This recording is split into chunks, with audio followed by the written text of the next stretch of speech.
Hello អ្នកទាំងអស់គ្នាឥឡូវខ្ញុំត្រឡប់មកវិញហើយនេះកំពុងស្វាន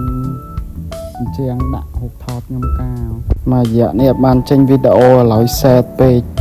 ដាច់ page Facebook អស់មួយបាត់ទាំង account Facebook ទៀតឥឡូវឈប់សេតចាំមើលវីដេអូនឹងទាំងអស់គ្នានេះកំពុងកាត់ខាងក្រោយទូ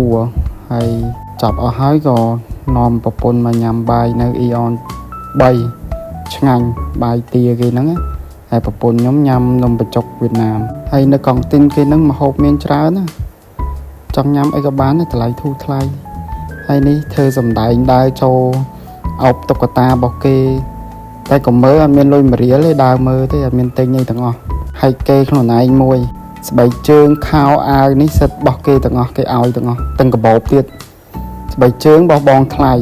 ខោហើយនឹងអាវនឹងកាបូបរបស់ប្អូនថ្លៃចេញពី Eon 3មកឥឡូវចូលជីបម៉ោង 2:71 កន្លែងផ្សារដែលហៅថាខ្មែរធ្វើបានហ៎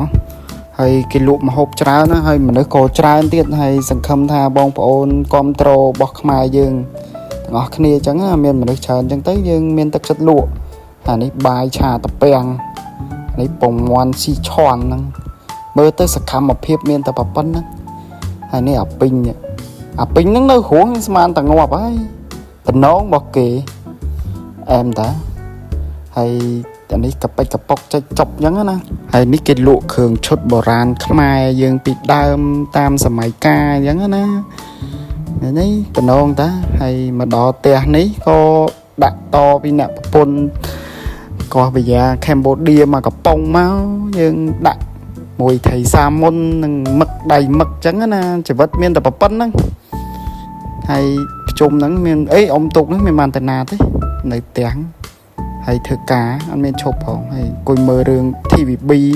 អូរឿងនៅក្នុងហ្នឹងខ្ញុំមើលជក់ល្អមើលខ្លាំងអានេះដាក់មកក្អឿកទៀត